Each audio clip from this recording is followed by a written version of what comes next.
अध्याय 1 श्लोक 19 से संबंध बताते हुए स्वामी राम सुखदास जी महाराज कहते हैं, पांडव सेना के शंखवादन का कौरव सेना पर क्या असर हुआ, इसको आगे के श्लोक में कहते हैं। सघोषो धार्तराष्ट्राणाम हृदयानि व्यदारयत् नभश्च पृथ्वीं चैव तुमुलो व्यनुनादयन्। अर्थात, और पांडव सेना के शंखों के उस भयंकर शब्द ने आकाश और पृथ्वी को भी गुंजाते हुए अन्यायपूर्वक राज्य हड़पने वाले दुर्योधन आदि के हृदय विदीर्ण कर दिए। इसकी व्याख्या करते हुए स्वामी राम सुखदास जी महाराज कहते हैं, पांडव सेना की वह शंख ध्वनि इतनी विशाल, गहरी, ऊंची और भयंकर हुई कि उससे पृथ्वी और आकाश के बीच का भाग गूंज उठा। उस शब्द से अन्यायपूर्वक राज्य को हड़पने वालों के और उनकी सहायता के लिए उनके पक्ष में खड़े हुए राजाओं के हृदय विदीर्ण हो गए। तात्पर्य है कि हृदय को किसी अस्त्र शस्त्र से विदीर्ण करने से जैसी पीड़ा होती है, वैसी ही पीड़ा उनके हृदय में शंख ध्वनि से हो गई। उस शंख ध्वनि ने कौरव सेना के हृदय में युद्ध का जो उत्साह था, बल था, उसको कमजोर बना दिया, जिससे उनके हृदय में पांडव सेना का भय उत्पन्न हो गया। संजय ये बातें धृतराष्ट्र को सुना रहे हैं। धृतराष्ट्र के सामने ही संजय का धृतराष्ट्र के पुत्रों अथवा संबंधियों के हृदय विदीर्ण कर दिए ऐसा कहना सभ्यतापूर्ण और युक्ति संगत नहीं मालूम देता। इसीलिए संजय को धार्तराष्ट्राणाम न कहकर तावकी नानाम, आपके पुत्रों अथवा संबंधियों के, ऐसा कहना चाहिए था, क्योंकि ऐसा कहना ही सभ्यता है। इस दृष्टि से यहाँ धार्तराष्ट्राणाम पद का अर्थ जिन्होंने अन्यायपूर्वक राज्य को धारण किया, ऐसा लेना ही युक्तिसंगत और सभ्यतापूर्ण मालूम देता है। अन्याय का पक्ष लेने से ही उनके हृदय विदीर्ण हो गए। इस दृष्टि से भी यह अर्थ लेना ही युक्तिसंगत मालूम होता है। यहाँ शंका होती है कि कौरवों की 11 अक्षौहिणी सेना के शंख आदि बाजे बजे तो उनके शब्द का पांडव सेना पर कुछ भी असर नहीं हुआ, पर पांडवों की 7 अक्षौहिणी सेना के शंख बजे तो उनके शब्द से कौरव सेना के हृदय विदीर्ण क्यों हो गए? इसका समाधान यह है कि जिनके हृदय में अधर्म, पाप, अन्याय नहीं है, अर्थात जो धर्म पूर्वक अपने कर्तव्य का पालन करते हैं, उनका हृदय मजबूत होता है। उनके हृदय में भय नहीं होता।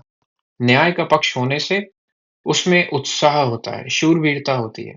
पांडवों ने वनवास के पहले भी न्याय और धर्मपूर्वक राज्य किया था, और वनवास के बाद भी नियम के अनुसार कौरवों से न्यायपूर्वक राज्य मांगा था। अतः उनके हृदय में भय नहीं था, प्रत्युत उत्साह था, शूरवीरता थी। तात्पर्य है कि पांडवों का पक्ष धर्म का था।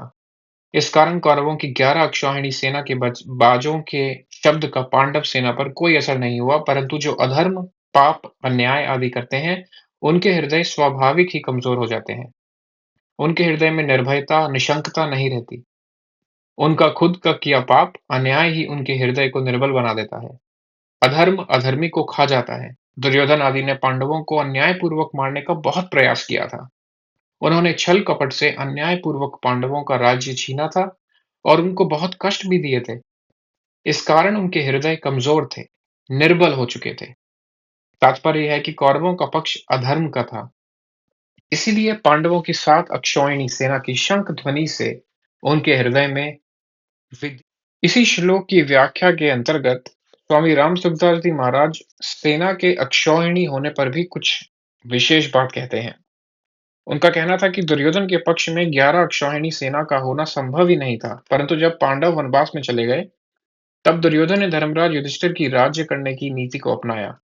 जैसे युधिष्ठिर जी अपना कर्तव्य समझकर प्रजा को सुख देने के लिए धर्म और न्यायपूर्वक राज्य करते थे, ऐसे ही दुर्योधन ने भी अपना राज्य स्थापित करने के लिए, अपना प्रभाव जमाने के लिए प्रजा के साथ युधिष्ठिर के समान बर्ताव किया। 13 वर्ष तक प्रजा के साथ अच्छा बर्ताव करने से युद्ध के समय बहुत सेना जुट गई, जो कि पहले पांडवों के पक्ष में थी और पांडवों को चाहती थी। इस प्रकार 9 अक्षौहिणी सेना तो प्रजा के साथ अच्छा बर्ताव के प्रभाव से दुर्योधन के पक्ष में हो गई, और भगवान श्री कृष्ण की एक अक्षौहिणी नारायणी सेना को तथा मद्रराज शल्य की एक अक्षौहिणी सेना को दुर्योधन ने चालाकी से अपने पक्ष में कर लिया, जो कि पांडवों के पक्ष में थी। अतः दुर्योधन के पक्ष में 11 अक्षौहिणी सेना और पांडवों के पक्ष में 7 अक्षौहिणी सेना थी। अब श्लोक 20 से संबंध बताते हुए स्वामी राम सुखदास जी महाराज कहते हैं, धृतराष्ट्र ने पहले श्लोक में अपने और पांडु के पुत्रों के विषय में प्रश्न किया था।